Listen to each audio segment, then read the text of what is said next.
Always a pleasure to be with you here on Joy News. This is the pulse. We're bringing you all the stories making news this afternoon. My name is Elton Brobe, and of course, we are live on DSTV channel 421, Gold TV 125, around the world at myjoyonline.com, also on X Spaces, on YouTube, and of course, on Facebook. Well, this afternoon, fresh revelation on the military helicopter crash are emerging as Kumasi's mayor says victims phoned contacts on the ground about landing spot just moments before the disaster. The period that we were having difficulty in London, they were trying to communicate with those that they could reach. All this happened just before the crash. And of course, Mr. Ajman Bodi, also known as Zuba, will join me live as we try to explore what happened on the day, as he strongly rejects claims of a delayed rescue and shared untold stories from the victims' final moments before the helicopter went down. Also coming up, MPP's Ashanti Regional Chairman Wontumi Woes are yet to be over, as his 3 media houses have been shut down along with 6 others for failure to comply with the NCS regulation. More as Communications Minister revealed, he seriously considered shutting down internet access following last Wednesday's tragic helicopter crash due to the widespread circulation of distressing videos. I was faced as Minister for Communications with 2 options. We've got details on government plans to introduce a code of ethics for tragedy reporting in the media. Do not try to censure the media's ability to publish, but will be able to set parameters that say that let's not cross. And also, we take you live to where the Ghana Football Association holding this Congress as 124 members prepare to vote on the contentious constitutional amendment to extend the president's term limit from 2 to 3, a move that could allow a president to serve up to 12 years. We are live on the grounds with a very later. These and many more coming your way in today's edition of The Pulse, brought to you by Defend Drill Corp Expectorant. Defend Drill, breathe easy, feel better. I'm Elton Brobe. We'll return. We'll deal with the various matters.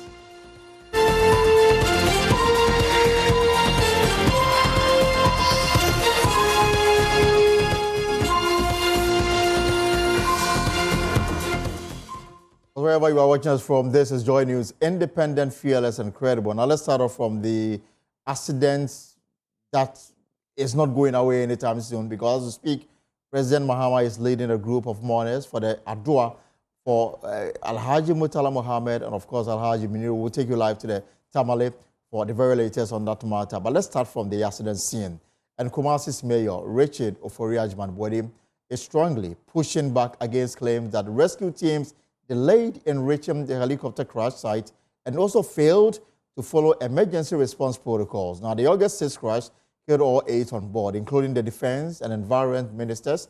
A government board of inquiry is now probing the tragedy. But in an exclusive interview with Joy, Mr. Bodi revealed that moments before the crash, some of the victims phoned contacts on the ground about their intended landing spot. We'll hear from him shortly.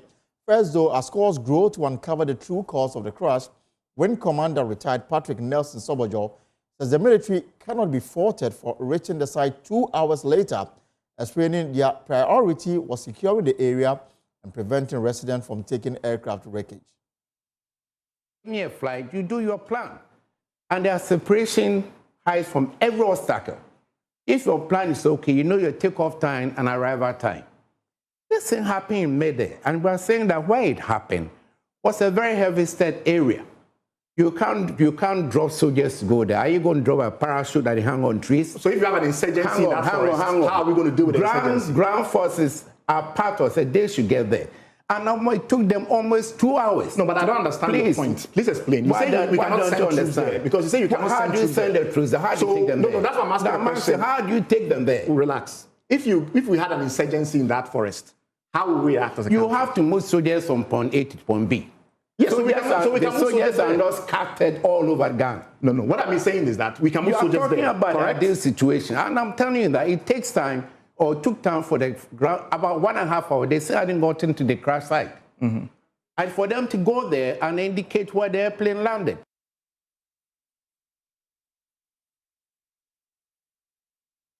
Well, we apologize for the break in the audio. Now, security expert Colonel retired Festus Awaji also revealed that, contrary to claims the military failed to respond swiftly, 2 separate aircraft were deployed from Tamale and Accra to begin search and rescue operations after the crash. TD or ETA was 10:02, not 10:12. It should have taken the heli 15 minutes, all things being well, to have arrived at Obuasi.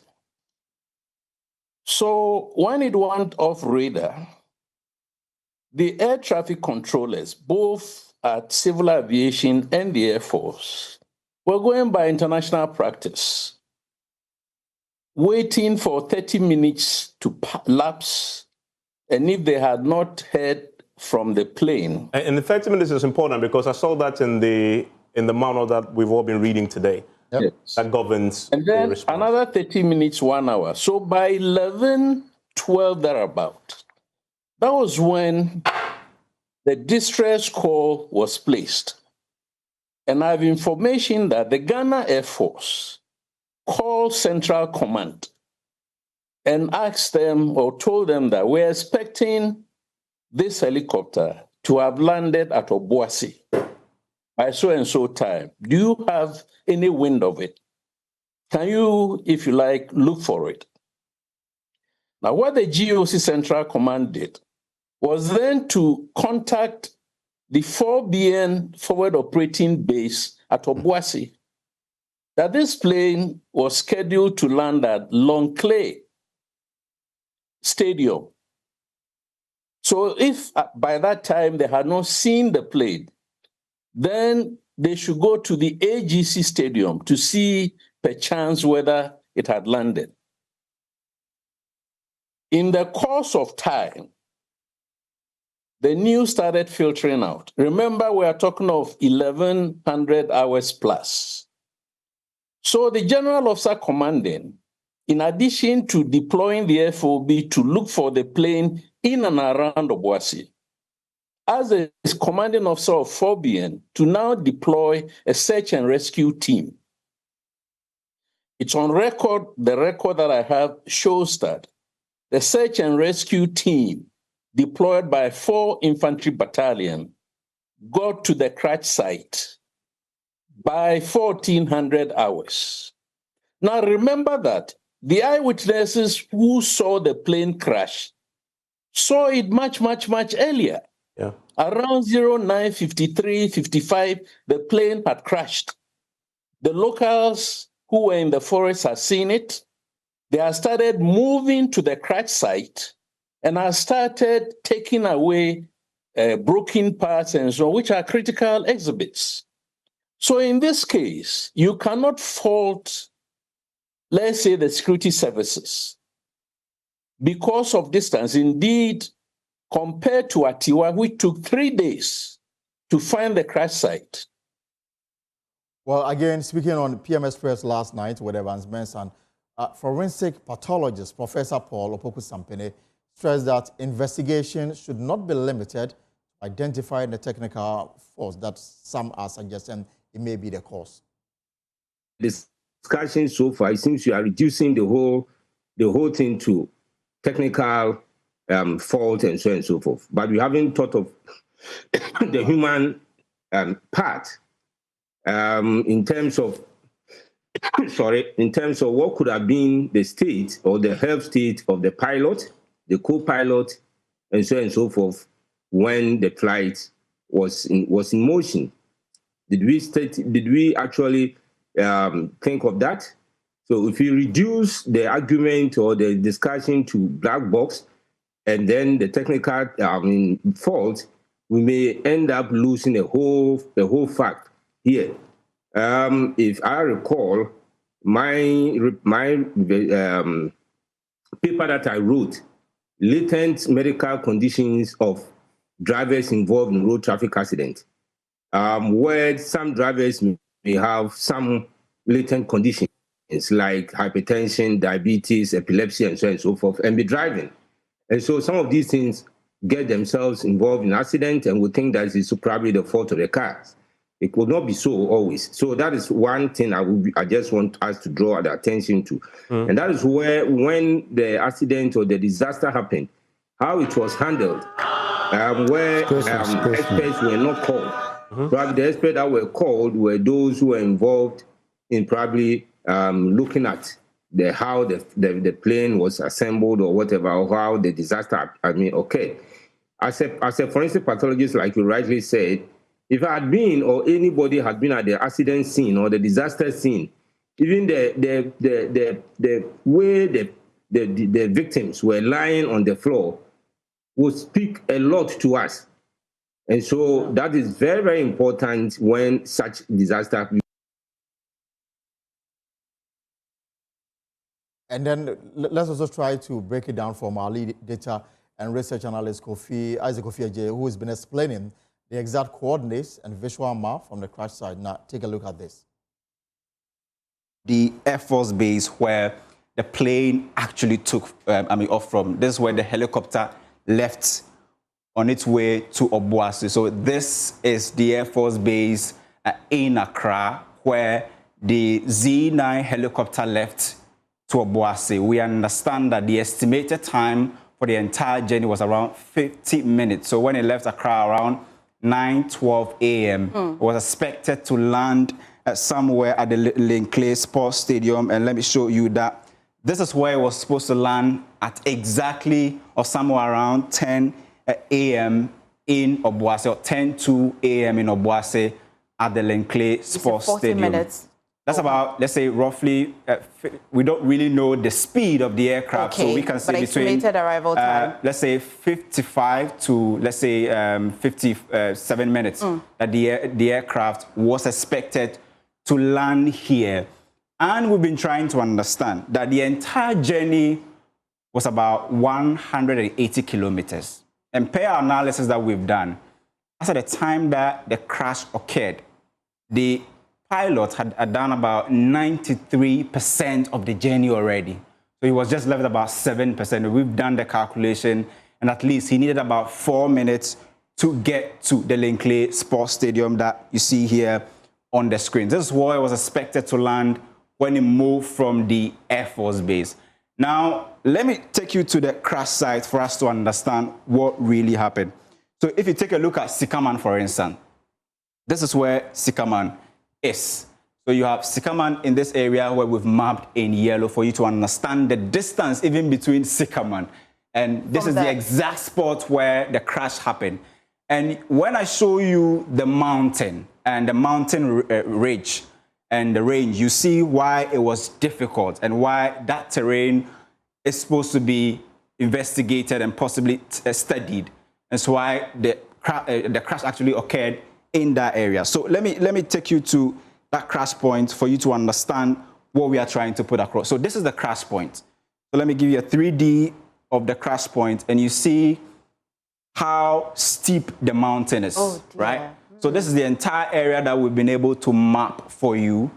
This is the area, the coordinate that we got. And so the entire space, if you use a certain radius, you get within this perimeter that we're expecting that maybe the plane would have crashed. So it was getting over this mountain, which per our calculation is about 1,000 feet tall, the highest point you can find on that stretch. Now, this 1,000 feet, let me bring it home. You know the football, pole, right? That's about 8 feet, right? So it means you need about 125. You pack the football pole on each other 125 times. That was the height of the point where the aircraft actually got, crashed. Let's do the 3D for you to understand. So you can see that this red line shows you the mountain. So anywhere you see that red line is indicating the mountain area. So this was an obstacle that the pilot had to maneuver over. If you look at it, you see that on that day, the terrain, the weather condition in that area is also a big, big factor. Just look at this cone, this aspect of the mountain, and you see that side is very, very steep. And even if you compare that to Sikaman, where the whole thing happened, there's a distance has been established. That's why it took them about 2 hours to move from here to the crash point. And then as you can see, the whole place is green, showing you that this is a forest zone, whether it's semi-deciduous or deciduous forest. This is a forest zone. We understand there are cocoa farms there and all of that. But it will take you about 2 hours to move from Sycaman to the crash point. So you can see the mountain here, and you see the crash point map in yellow for you to understand what really happened on that day. I have a question. Between Sycaman and here, up the hill, if the helicopter needed to do by all means an emergency landing, do you envisage it being able to land in between Sycaman and here? So the scenario is that if there was a problem and the pilot had to do an emergency landing, it possibly would have done it here, Sycaman. But the visualization we are getting shows you that it moved from Accra, was trying to get over this line. It means that it passed Sycaman before it got crashed. So the question is, did they have a technical problem after they passed Sycaman, or was it because of the weather after they passed Sycaman and they couldn't get over the mountain? All of these are questions that people are asking. But if it was supposed to do any form of emergency landing, it was supposed to be it was supposed to be before they get to the mountain, either at Sycaman or somewhere around I think Bofuedu or Diapompo, or there's another town called I forgot the name of that town. But there were at least three safe areas that if he had to do any form of emergency landing, looking at the pictorial view we are giving you, it was supposed to be done before, because anything after this is taking you to Obuasi. So let's look at the line to the Linkley Sports Stadium. So you see here, right? And many have said that they were looking for two places where the aircraft could have landed, either the Linkley Sports Stadium or the AGC Park. Okay. This is another spot that it could have actually landed. And that distance we are saying is between 12 to 13 kilometers. That could have taken the pilot about, let's say, at least 4 minutes to get to Obuasi. Now, based on what Colonel Retired First Sogbodjor said yesterday, we understand the Mi-17 was deployed when the issue happened. It was deployed from Tamale to Kumasi. And let's try and also visualize that for you. So once that happened, you see the Mi in the yellow line moving from Tamale. Let's try and do a 3D analysis. The Mi moves from Tamale, was stationed here to support the Boko conflict, moved to Kumasi to help with the search operation. And we understand the time they got there, the locals have already been able to assist the rescue team to find the place. Then there was another aircraft, a transport aircraft that moved from Greater Accra to Kumasi. That was a transport, aircraft that moved to also assist, and we understand it was the CASA 125 that brought the bodies to Accra. That also moved from Accra to also join in Kumasi. So we've been trying to actually understand what may have happened that day, and all the visualization we are showing you shows that the entire thing happened straight from here. Right, so that's my colleague Isaac Kofiaje with that illustration of what may have gone on in the forest leading to the crash. But there are so many questions regarding this particular matter, few answers coming, because the investigation itself has yet to conclude and findings made public, if it were made public at all. But when this happened, remember, government was in the process of launching something relating to illegal mining. And so the Ashanti Regional Minister, the KMA Mayor, all of them were at Obuasi waiting for the other entourage from Accra to come, but that was not, that could not materialize because of what happened last Wednesday. Let me bring in the Mayor of Kumasi, Richard Ofori-Agyeman, who is disputing some claims that there was a significant delay in reaching the crash site. And he joins me on the phone. Zuba, good afternoon, and hope you are doing well. Good afternoon, Alton. Right. Asking how you are doing is sometimes difficult because of the circumstances we are in, but I am compelled to ask anyway. Hope gradually you are coming to terms with what happened on Wednesday. Yeah, reality is that God who created us has a way to keep us. So God is keeping us. Great. So, I mean, there's been so many narration regarding events leading to the crash. And I saw you in one of the videos with the Ashanti Regional Minister trying to make your way to the site. If you can walk us through what happened when you got a call, and then events leading to getting to the crash site. Okay.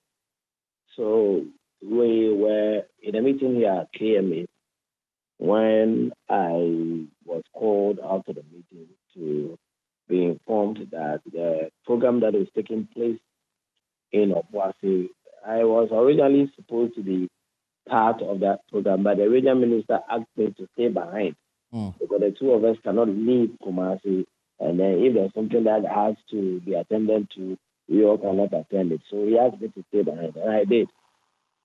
So when the call came, I tried reaching the minister, and his lines were busy. So I immediately called the district chief executive from the Akofum, the Adansa Akofum district, Honorable Gariba, and he then indicated to me that he was almost at the top of the mountain, and that whatever we are hearing about the plane getting off radar is true. He is there, but the minister is coming. So I moved out of Kumasi and I got to, in fact, when we're going, we're here in Buffet. And in the Adansi area, you know I'm an Adansi. Right. In the Adansi area, there are two buffets. And there's one which is close to Adansi, but it's in the ascent segment of that particular enclave. So we have one buffet which is normally referred to as Calip, and the buffet at Sikaman. So I got to Bojari in the Amansia district, not far from the Kwai. And I called the minister again. This time I was able to reach him through his aide. It was at 1:29 p.m. in the afternoon. Right. And the minister had gotten to the site. So one, it is inaccurate that the regional minister got to the site after just 14 hours. That one is inaccurate. The regional minister got there earlier. And indeed, he got there with the general officer commanding. The general officer commanding also got to the site earlier. The deputy regional security liaison officer, Al-Hassan Al-Haji Tapsoba, also got to the site earlier. And we joined them. It took me about 30 minutes from Bujawi to get to the site. Going to my hometown of Anyansu. Now, from Anyansu, you go to Kutukwanta. It is when you get to Kutukwanta that you turn right. We got to the site. There was virtually every team member that had to be part of any evacuation or rescue exercise of that magnitude. The occurrence was at the Dampaya Forest Reserve. So the district officer managing the forest reserve in the Amansia area, Mr. Adolfo, was there with the rapid response team and officials of the forestry department. They were there on site. We getting there, I placed a call to the managing director of Anglowood. He also made available officers from Anglowood to the site. By the time I got to the rescue personnel from Anglowood had come there. The NADMO team, headed by the regional head, was there on site. There were enough police and fire personnel there. There were immigration officers there. And Anglowood team came with the appropriate equipment. Now, when we got there and were engaging with the regional minister who was on top of the hill and the Honorable DC for Akofom, Honorable Gariba, our effort was to come and find 4 people alive because on reaching the site, they had come to the bare face fact that 4 of our compatriots had perished. Right. And because doors were open when the aircraft encountered that disaster, we thought perhaps some could have flown out of parachute. And so we would spend time and find out if we would have any of them alive. And through the search, it was realized that all 8 had perished. Right. Now, for me, it was a good thing that the president appointed a medical doctor to be the regional minister because his medical expertise, at least at the minimum, helped us in the evacuation exercise. Zuba, if I can just come in. So the regional minister, I mean, we all saw him on TV. He opened the mining conference and said that there was an emergency that needed his attention, and he left. And we are saying that between that time that he announced that emergency and then when you got to the scene, you got to the scene around 1 p.m., meaning it took him... In between 1 and 1:29. Yeah, and then when he went there alone or with the military personnel? He went there with the support of the regional security liaison officer and then the GOC to follow him up. Later on, the military got there just as I got there. Right. The rest of the military team together with the CEO for 4BN. All right. Because for example, Colonel Retired First Sogbodjor is saying is that the 4BN, which is based in Kumasi, the deployment from Kumasi to the site, it took them 4 hours. So they got there around 2 p.m. And for him... That's not true. Let me say that's not true. There's no way you will drive from Kumasi to the site and it will take 4 hours. That's not correct. Okay. I'm telling you that I come from Anyaso. The next town is Kojokwanta.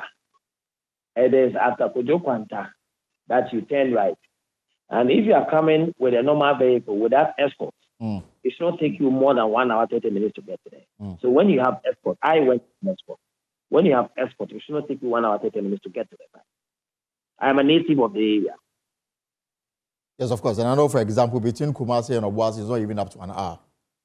No, so when you are going to the site from Kumasi, if you are going to go through Obuasi, you spend a lot of time. It is better you drive on the Obuasi, the Kumasi Cape Coast Road. Right. Towards near the Biasi. That one is a short distance, and we're giving those that guidance to anybody who is coming to the site. Okay, and I also want to find out: do we still have military deployments at Anglo-Good Ashanti? Yeah, we do. Some of them came there. Some of the military men from Anglo-Wood came there. There are some, I was previously Minister Chief Executive for Obuasi. So there are some who knew me and came to exchange pleasantries with me. I'm asking because of the exigency of the situation at that time. Couldn't they have been deployed to maintain security, to cordon off the place? That came from the 4BN. Right. You understand? So the team that came from the 4BN, the crew from UTV were there earlier. So if you watch their footage, it is me who was leading the military men towards the mountain. And so it was me. And that was not after the time that we are being given. Right. So Mr. Ajiman, at what time was the place cordoned off? As for that one, I will not be accurate. So I can't answer that. And so it is safe to say that at the time the security officials got there, the locals had already contaminated the area. Some way, somehow. As for the fact that they had taken parts of some parts of the place, I would assume that narration will not be accurate. Because it was one person who first saw the disaster and came down to get the assemblyman of the area to go with him. And when they went there, their focus was not on debris of the aircraft. Their focus was on human life. We have been there. The community, they are very humane.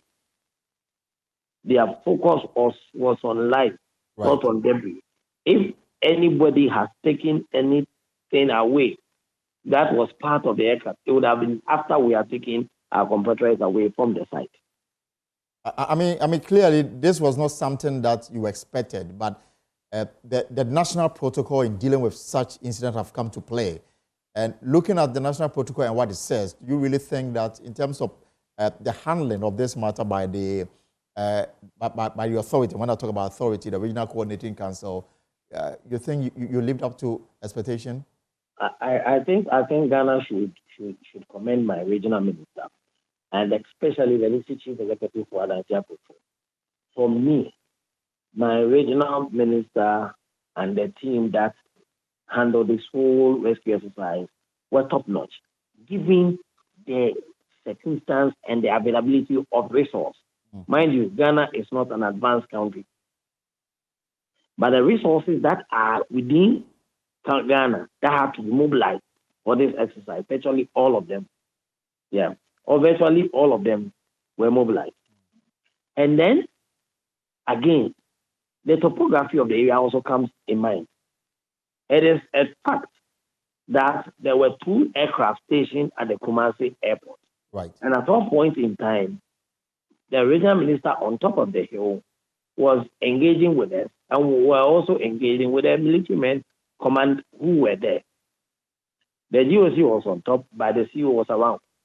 So we're liaising with them to see how best we go about this evacuation or rescue program. And I'm saying that the circumstance that we have find ourselves in Ghana, everything, virtually everything that had to be mobilized had been mobilized. Now, if you are working from Borfredo, it's close to Sikaman, but the incident did not happen in Sikaman. Sikaman is the most popular town around that area. Borfredo is very close to Sikaman, but the incident took place in the town called Borfredo. Right. And the forest in question is Dampaya Forest.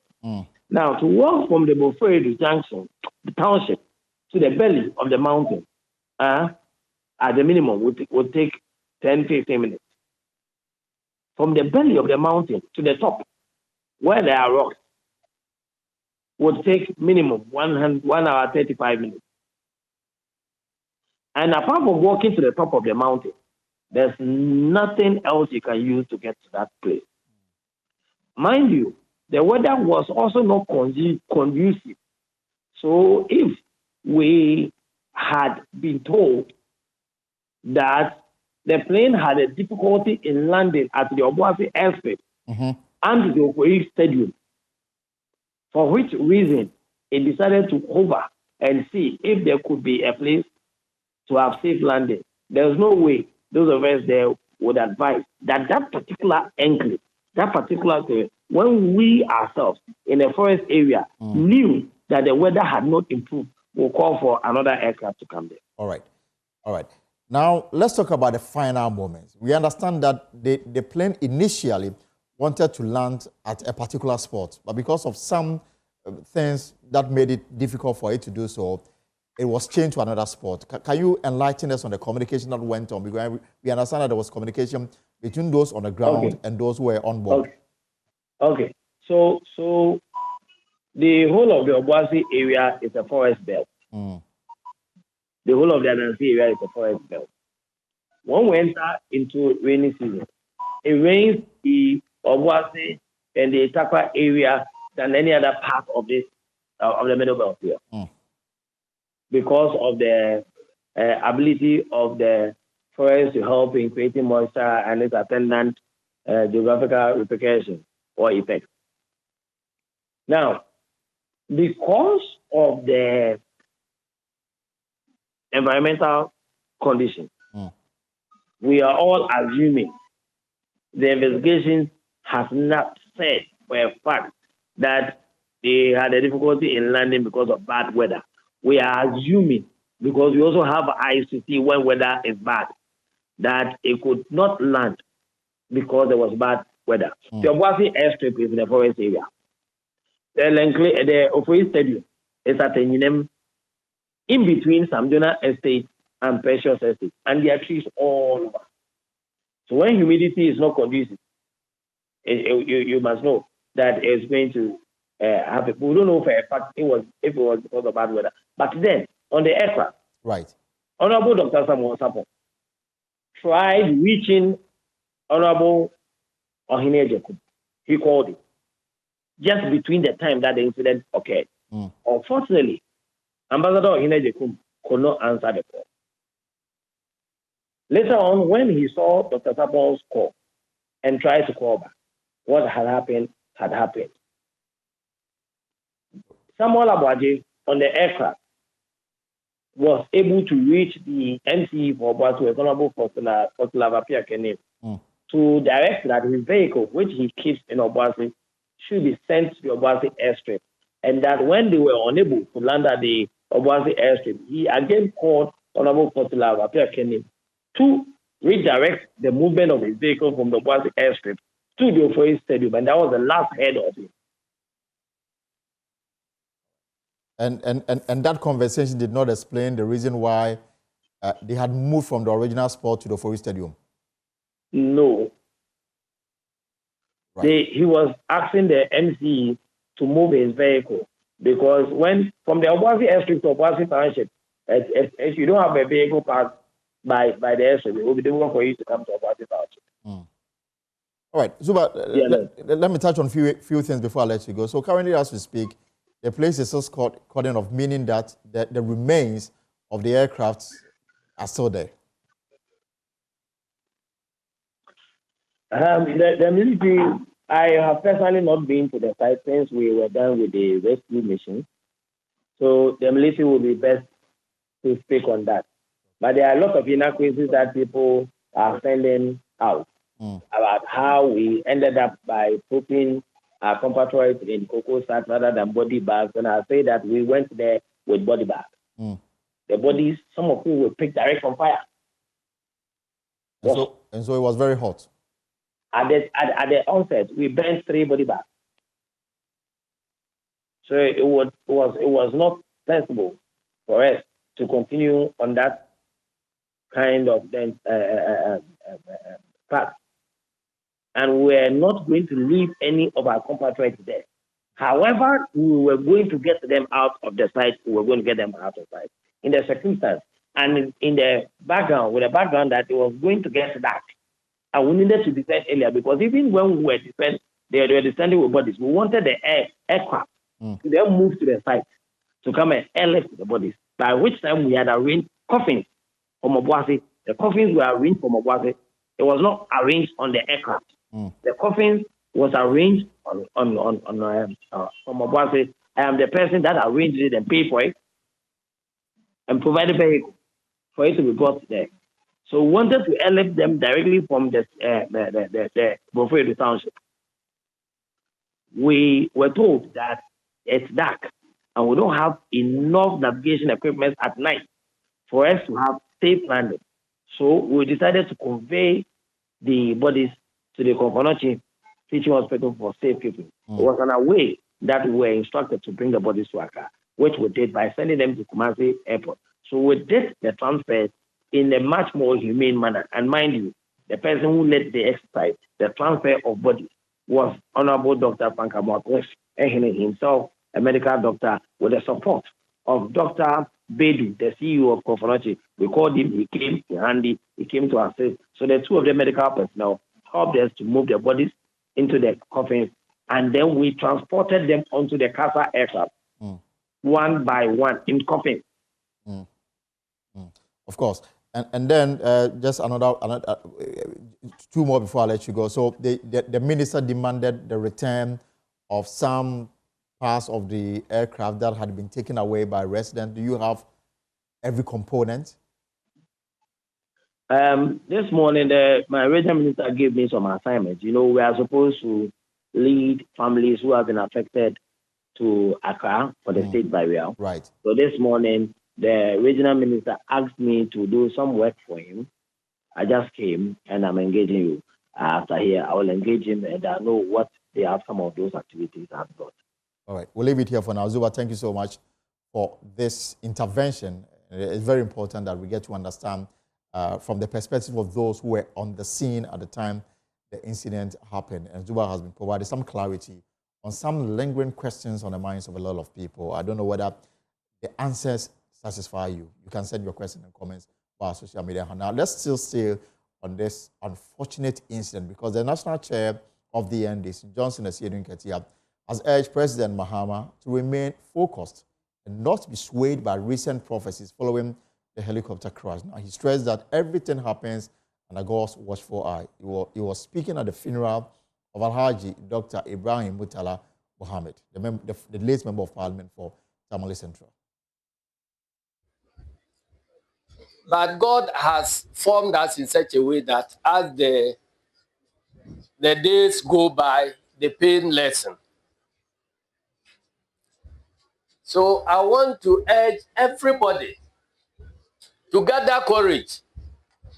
Since this tragic event, we have heard a lot of people talking about how they prophesied it was going to happen.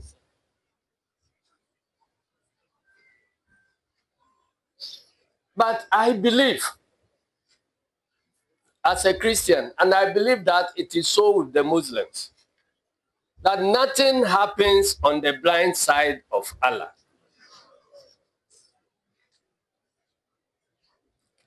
Whether you see it coming or you never saw it coming, it was ordained by the Almighty Allah.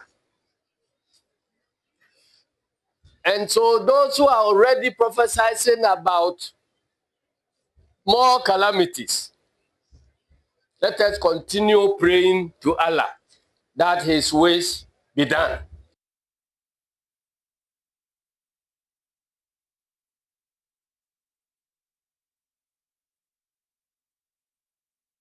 Right, so let me bring in my colleague Martina Bugri, who sat through the funeral service, the Adua, and she joins me. So Martina, I mean, walk us through how it went on and what more you can say about this, solemn ceremony that took place in Tamale. So the prayer session started in the morning around 8:30. Quranic recitals were done, and then it was time for prayers for the deceased, the family, and those who had come from far and near to mourn with the family. The prayers were led by the Ambaria team where he worships, and so they did the prayers for him to go through to his final destination, whilst they prayed for the family to be consoled and to sympathize with them. Now, a government delegation was here this morning, led by the Minister for Education and the General Secretary of the NDC, Johnson Asiedu Nketia. They led a team to represent government and the party at the program. He also added that Tamale Central seat will soon be contested for, and he urged the people to conduct themselves in a decorum form, not to mar or discredit his legacy that he has left. We can listen to that one as well.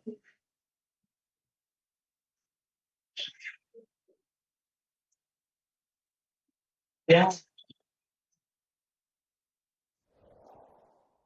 In MPP for declaring that they will not contest us in Tamale Central.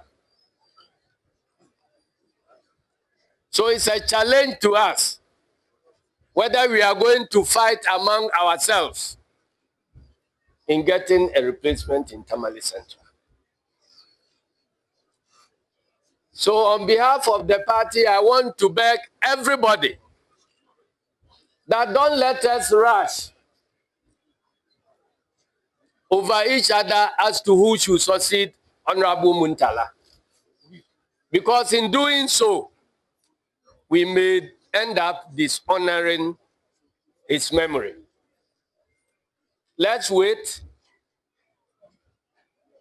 We'll convene a political committee meeting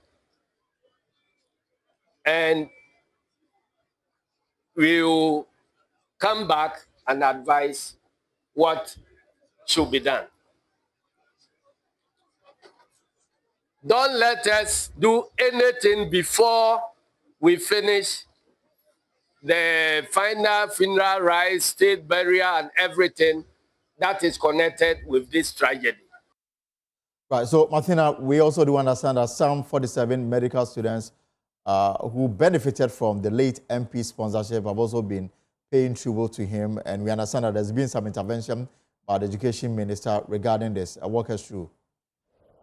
Exactly. So the students came to eulogize the late MP and also to talk about the good things that he had done in their lives, the role he had played, and his demise, the impact it was going to bring. It was probably going to cut short their education if they didn't get help from anywhere.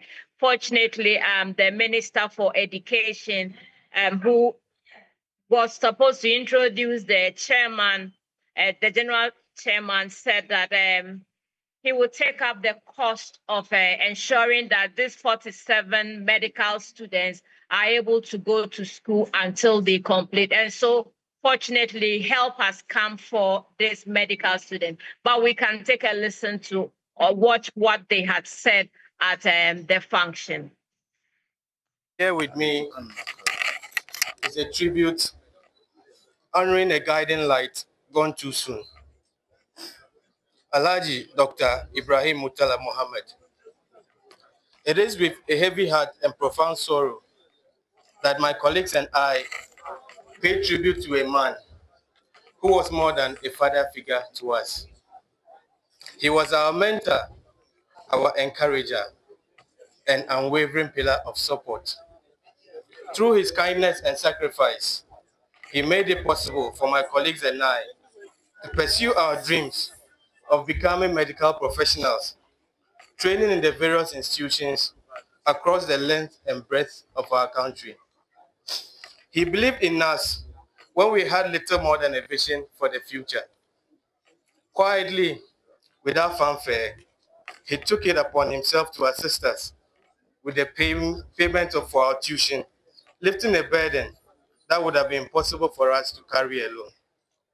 His investment was not merely in our education, but in the countless lives my colleagues and I hope to touch and heal in the years to come. Sadly, fate dealt us in a cruel blow. In a tragic helicopter crash, this great soul was taken from us far too soon. The shock of his passing still reverberates in our hearts. We grieve not only the loss of a benefactor, but of a man whose wisdom, generosity, and faith in humanity left an indelible mark on our lives. Today, as we navigate the pain of this loss, we are also confronted with the daunting reality of our medical education, which he so lovingly supported, now hangs in the balance. Without his help, we face the risk of our dreams being cut short. On several occasions, our father proudly shared on various platforms the stories of students he was nurturing, young men and women in different fields of the medical profession whom he believed one day will serve humanity with skill, compassion, and integrity. He spoke with such passion and conviction that everyone who heard him could sense his deep commitment to building a legacy of service through the lives of those he supported. His words were not mere speeches. They were a public declaration of his faith in our future and call to the world to invest in it.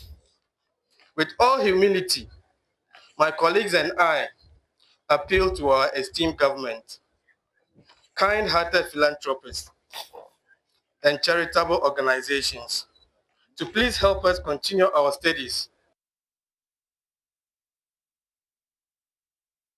Well, so the appeal actually got the ears of the Education Minister. I was also the Member of Parliament for Tamale South, Haruna Idris, who's promised to continue to sponsor the 47 medical students so that they can complete their course of study. So that doubt in their head was resolved by the Education Minister. Meanwhile, President Mahama has announced the creation of a dedicated fund to cater for the children of the 8 Ghanaians who died in the August 6 helicopter crash. Now, addressing mourners at the funeral rites of the late Deputy National Security Coordinator Alhaji Mohammed Minuru Limuna, the President stressed the need to protect the primary dependents of the victims, including the 2-month-old baby of the pilot, Peter Bafemi, from the hardship caused by their loss. He revealed that the fund will be formally launched during the state funeral for the 8th, set for Friday, August 15.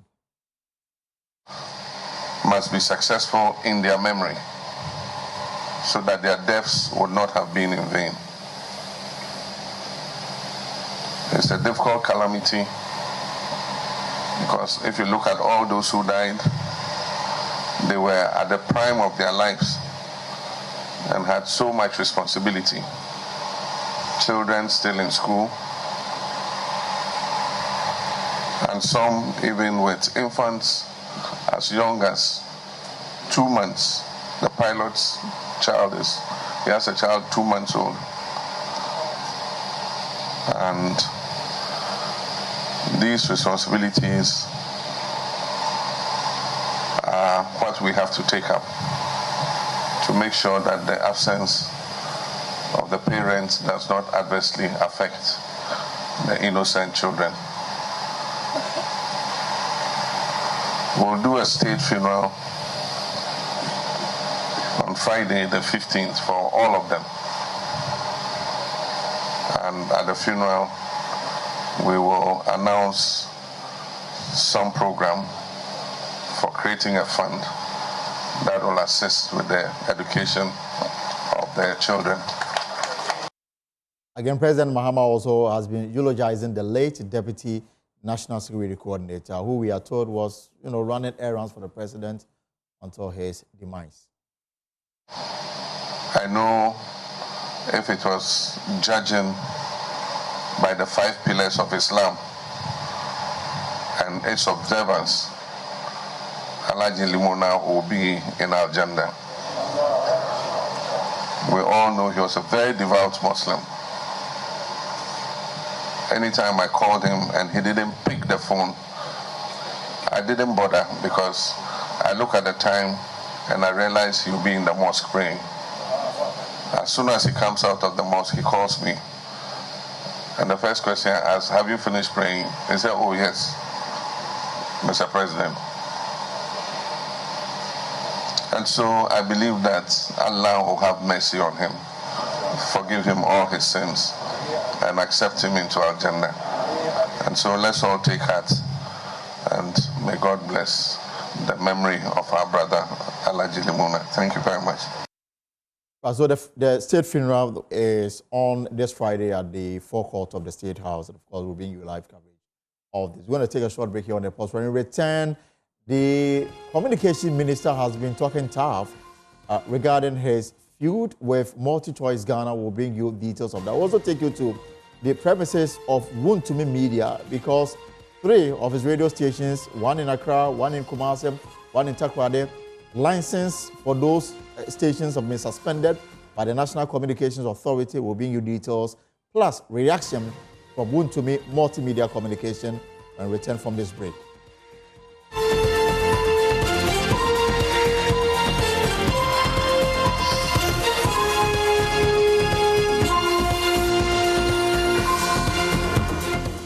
Of course, you're welcome back. This is the Pulse here on Joy News. You're also live on X Spaces, on YouTube, on Facebook, of course, around the world at myjoyonline.com. Now, this afternoon, 3 radio stations owned by the MPP's Ashanti Regional Chairman, Bernard Mchibu Asiako, also known as Chairman Wontumi, they've been shut down, with 6 others. The closure followed a June 2025 directive from the National Communication Authority ordering 62 radio stations off air for regulatory breaches, including operating without valid authorization, exceeding permitted transmission limits, and failing to renew licenses and non-payment of licensing fees.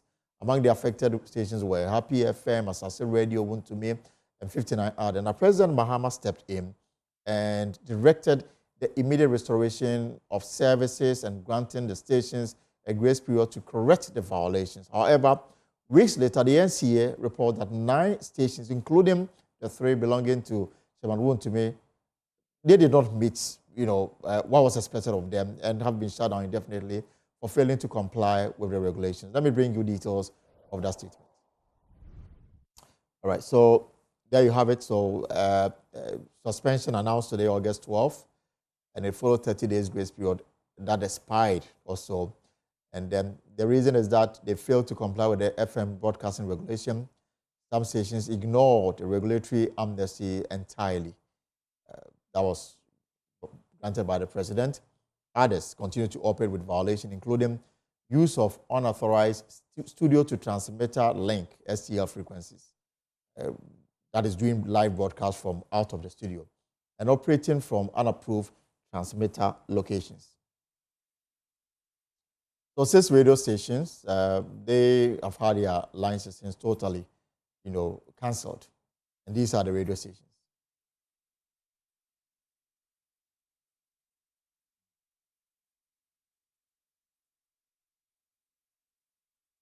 So 3 radio stations operated by the Ashanti Regional Chairman of the MPP, better than Chibuesi, also known as Won to me.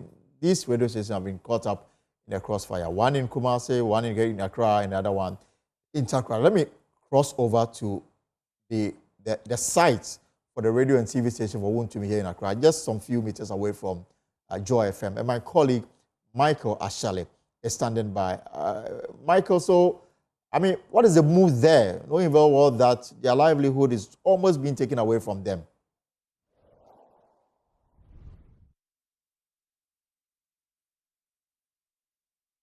It's a relatively very quiet and uneventful office this morning, except for some people going in and coming out.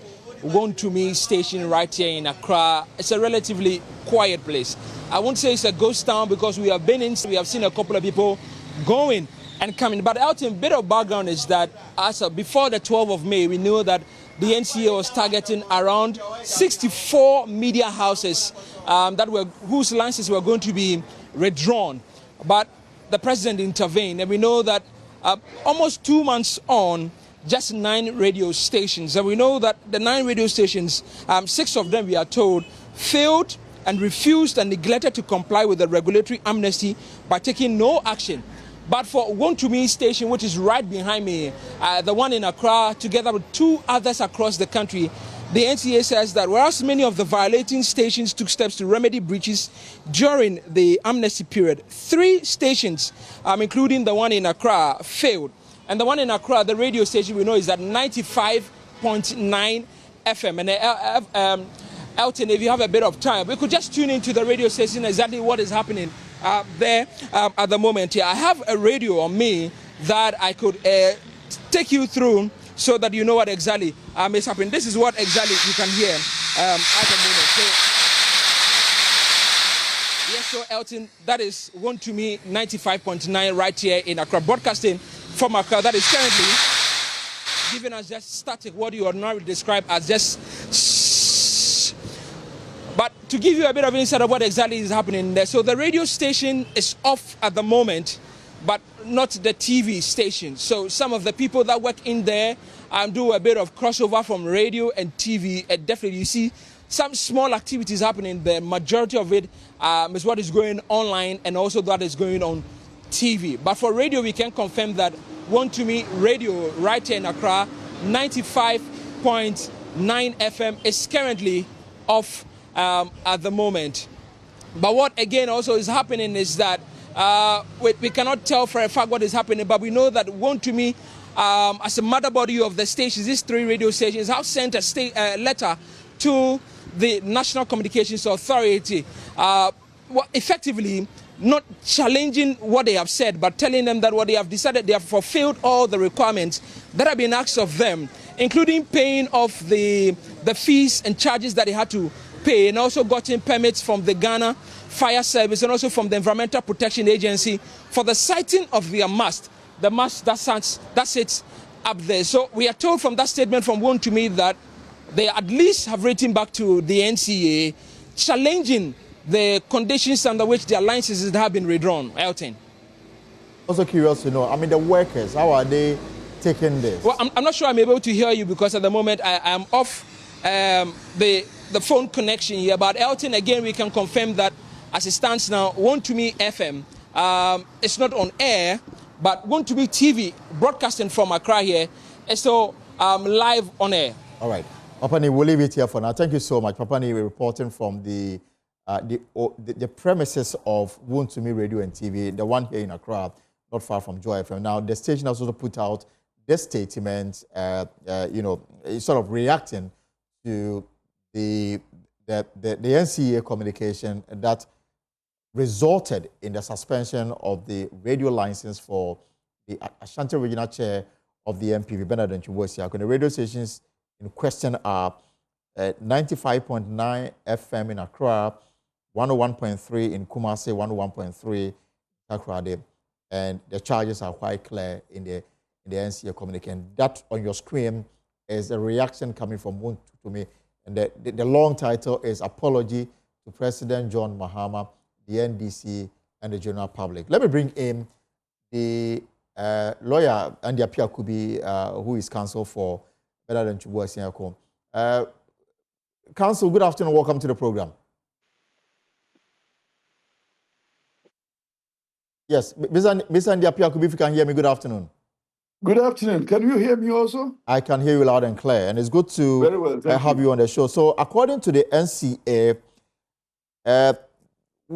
they make the point that Wontumi failed to remedy some of the breaches, including unauthorized use of studio to transmitter link frequencies and unapproved transmitter location. And this basically talk about live transmission. I mean, what is your reaction to this hard line taken by the NCA? Thank you very much, my brother, for giving me the opportunity to explain the situation to you and to your cherished listeners. First and foremost, let me also congratulate the NCA for giving us this notice of their intent. Indeed, I must also go back and talk about the amnesty granted by the President of the Republic pursuant to the failure to meet the expectations of the LI some months back. Upon the grant of this amnesty, my information and instruction is that my clients have been able to meet all those expectations. We suspect that there will be some communication challenges that have resulted in this suspicion that we have not met the requirement. So far, we have. In fact, currently, I've been served with all the communication between the NCA and the company? The copy of this communication. I have been served with all those communication and the responses from my client to NCA also. And the evidence of the prescriptions having been met by my clients. So I'm drafting a letter to NCA to explain the situation to them and to also showcase the documents that support what we have done, and also seeking a meeting with the leadership of the NCA so that all of us will be on the same page and will be in a position to explain ourselves and do the reconciliation and then seek a restoration of our status as operating media company. So, yes, we have received these letters seeking to suspend our operations, but we can also say that we have complied with all such requirements as NCA is seeking, and that we will show evidence of what we have done. What we cannot do is give a report of the inspection. We have invited NCA to come and conduct the inspection after we had finished with the sighting of the mask. And to be honest with you, the sighting coincides with the sighting of most of the media houses on the Abri Mountains. So we are there close to your own mosque and the other mosques of the other media companies. So we have finished with that. We have invited NCA to come and conduct the inspection. And we have even paid a statutory fee to facilitate the inspection. But the time and day to come for the inspection is the reserve of the NCA. So we have done all that we have to do as a condition precedent for the inspection. In respect of the other condition of the STL, we have also complied with the expectations of NCA. Same again that NCA will have to come and see what we have done. So if you have done all that was required of you, and the only I mean, possible explanation is that the NCA could not make time to come and inspect. Then, therefore, you must be shocked at the decision taken by the NCA. Yes, we are, but we are sure that when we meet and explain our situation to them, we'll be able to resolve the impasse. But we are shocked that we received this notification today that they have suspended our operations. Yeah, but notwithstanding, I'm sure that when we convene and we discuss and we submit evidence of our compliance, the situation will change.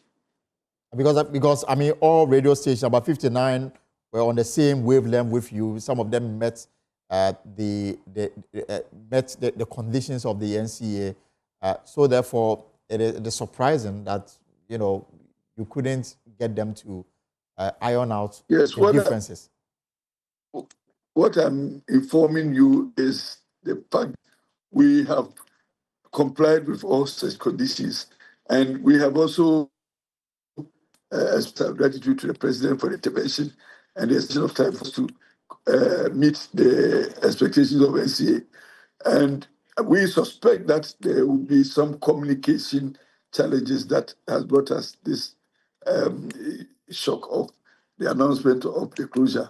But that notwithstanding, we are prepared to meet with NCA, and indeed we are preparing our communication with MCA so that either tomorrow or late today or tomorrow, we'll be able to have a meeting to explain ourselves to them and to show them also evidence of our compliance and seek their restoration of our operating license. All right.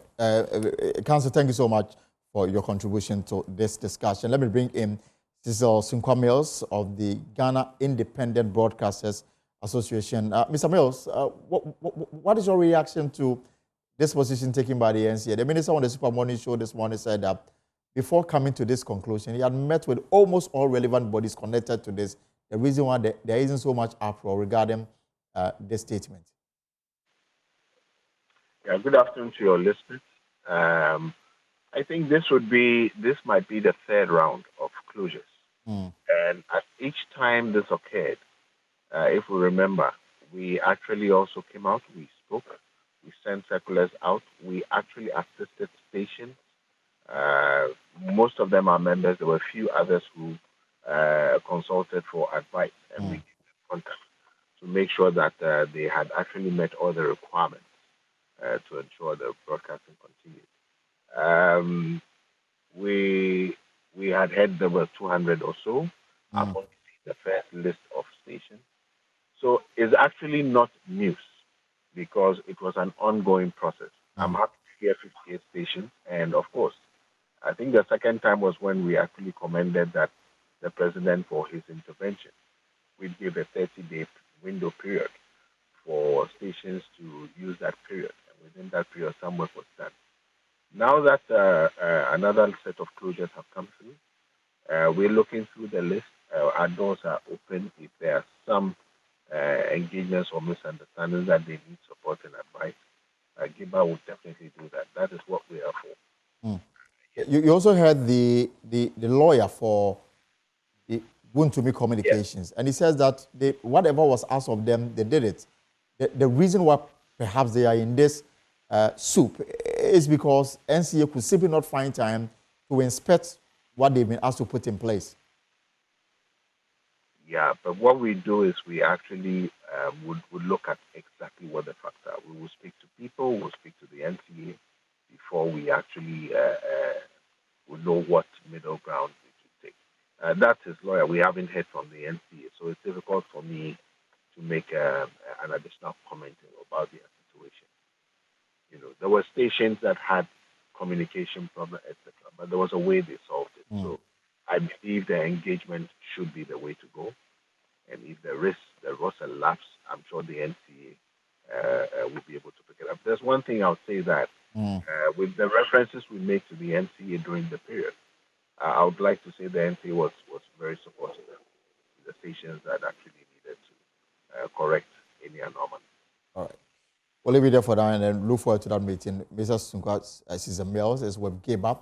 Now, let's stay a little longer with the Minister for Communications, Digital Technology and Innovation, Samuel George, because it says he contemplated shutting down internet access following last Wednesday's helicopter crash that claimed 8 lives somewhere in the close to the Obuasi enclave. Listen.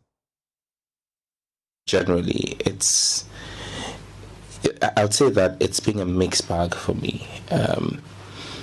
And let me say a very big thank you to the telecom companies, MTN, Telecel, and Airtel Tigo, AT Ghana. When the incident happened, I mean, I was distraught, but we still had a responsibility to the state. I got a call with the videos that started circulating. The unfortunate situation is most of them were circulating on WhatsApp. Yeah. And WhatsApp is a platform that is not controlled by any country. It's a private business. I was faced as Minister for Communications with 2 options. One was to shut down the internet in the country to prevent further spread of the videos. Because don't forget that at that time, you had not had government officially complete communications with the families. Government had not made a formal communication. You had some of the kids who are old enough being online. I was worried about the mental health of those kids and the spouses, and such tragedy needs to be broken in a certain way. And I thought that the insensitivity, and so that was one option, to shut down, make the public announcement and say we're turning off the internet for a period.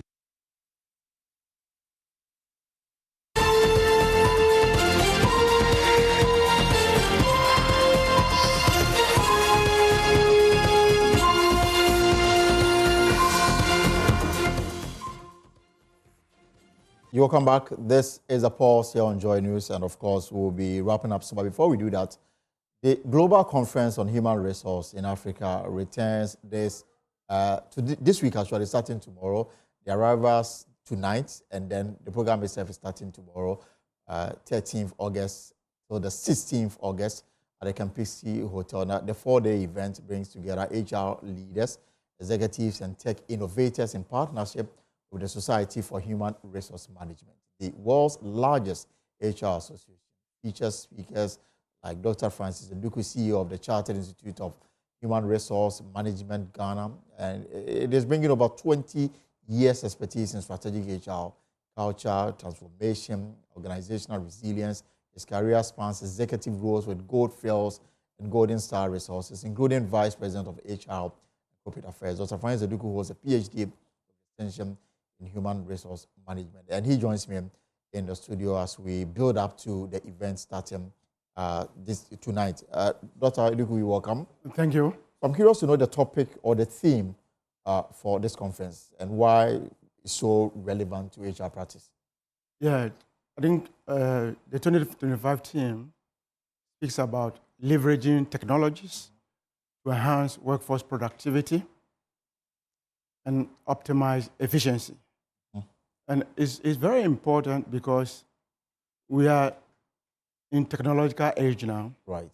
And how you upskill and reskill your employees to be able to capitalize on technology to improve their performance is critical for organizational success. So we want to bring to HR folks in this country the tools that their workforce need to be technologically savvy and also keep pace with modern trends. Because in modern trends, there's nothing you can do without technology.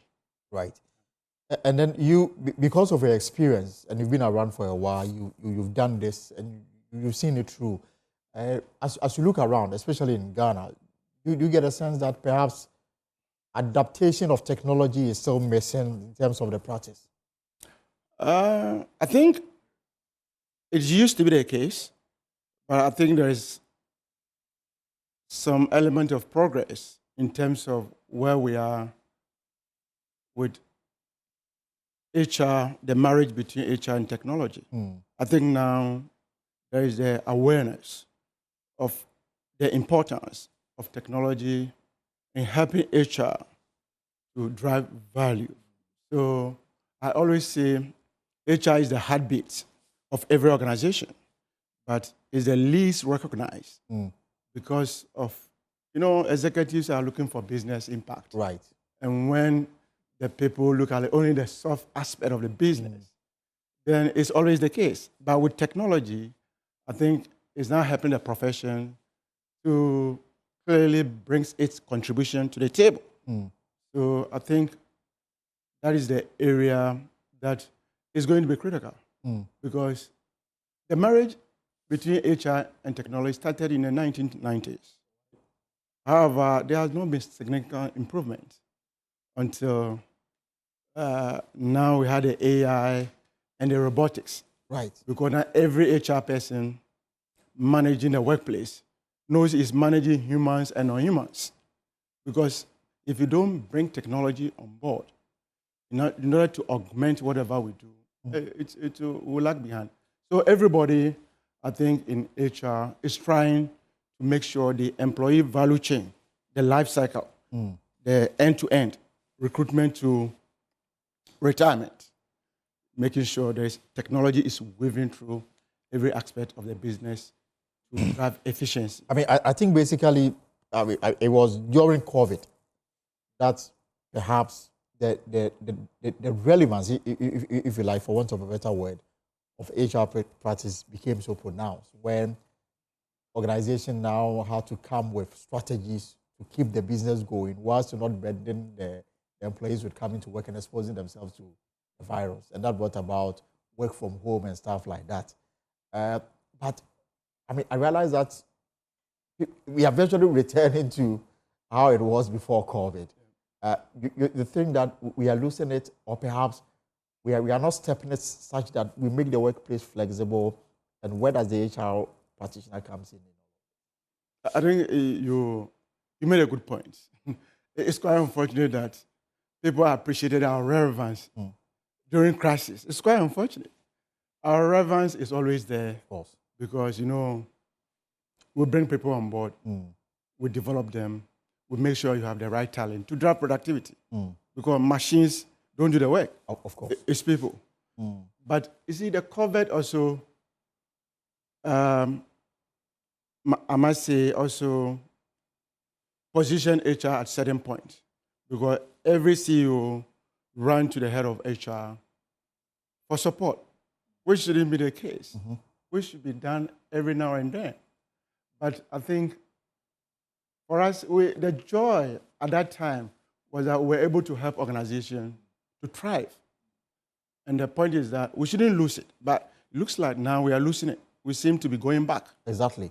I think we don't want to, we still want to have a lot of people in the office. In the office, the site base, instead of allowing them to work remotely or some kind of flexible hybrid work arrangement, as if pandemic of any crisis will not come again.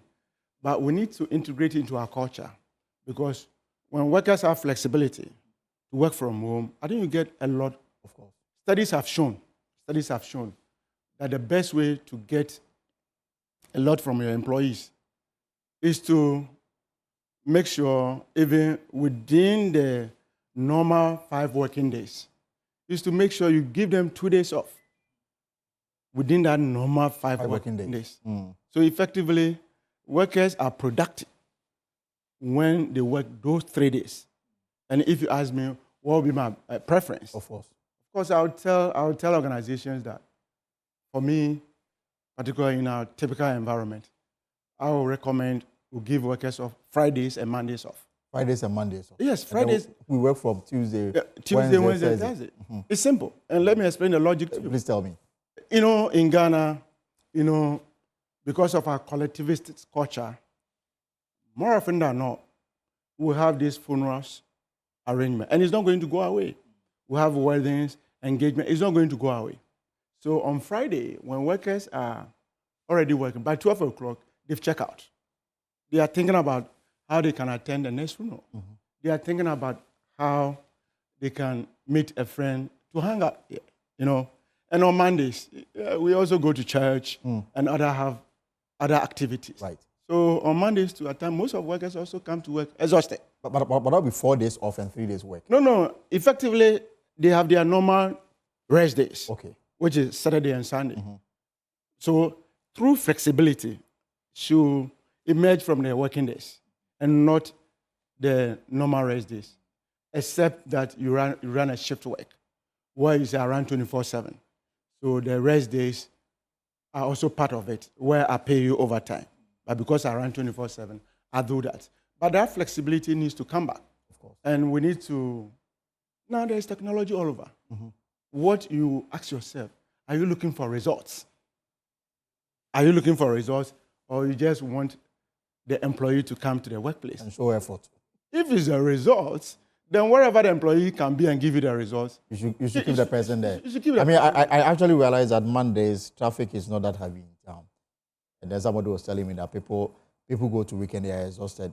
They find all manner of excuses to stay home on Mondays and then start working. Yeah, so you see the traffic start building up from Tuesday, going into the rest of the day. Yeah.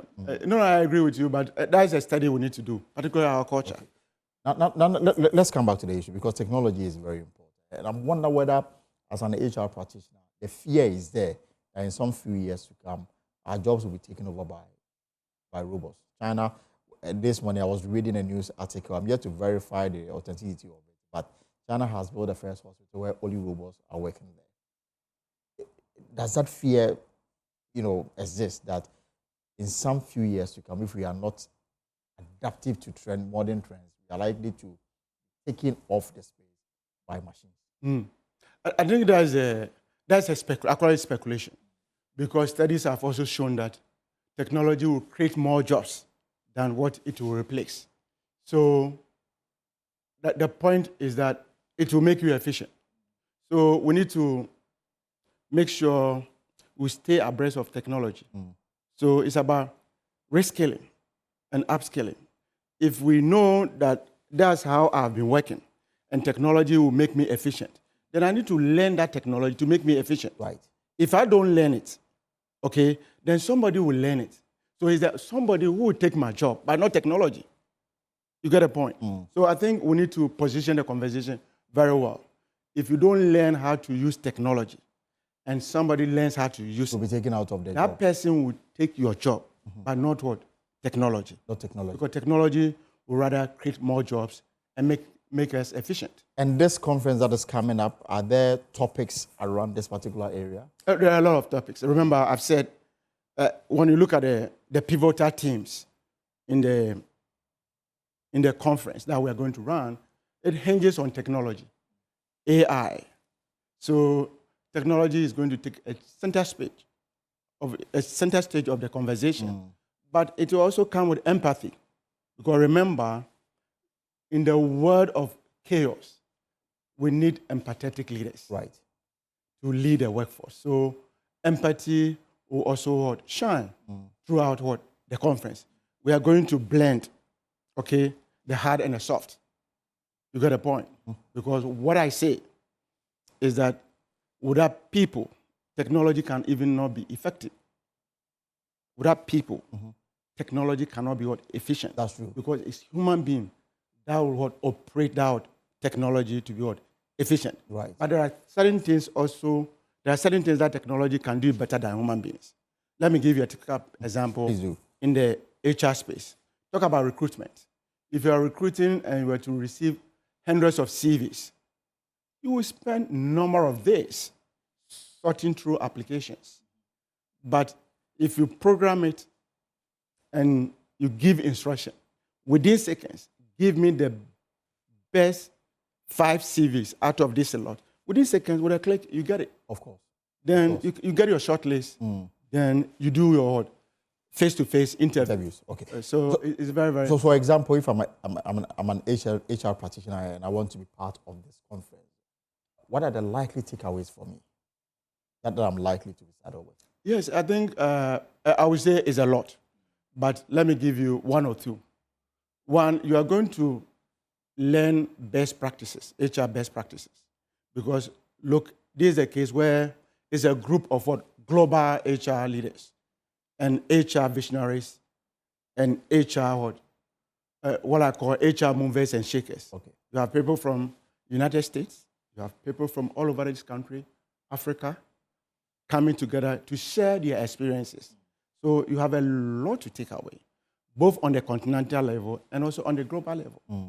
So that means apart from yourself, other speakers are also coming. There are a lot of speakers. Just to let people know, the CEO and the president of Shrimp, John C. Taylor, is already in town. All right, that's great. Okay, so, and he's come with a team. And I tell you, we have also great presenters from the African continent, from Nigeria, from Rwanda, from Kenya. So it's a global gathering, or I call it a global assembly of HR visionaries. You are getting perspective from across the world, not just Ghana. Across the world and from all sectors. So it's not only in Ghana, okay, because in June we organized one for Ghana, was Ghana specific, right, which was well attended.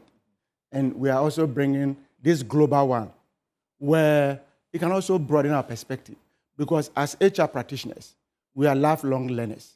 There's always an opportunity for us to learn. So any area or any forum that will bring knowledge to bear on our profession, I think I encourage HR practitioners to seize that opportunity. And do it. Particularly in Ghana, where we are always seen as developing like others. So if you have your global peers, where the profession has matured, and they are coming to share their experiences, why wouldn't you be there?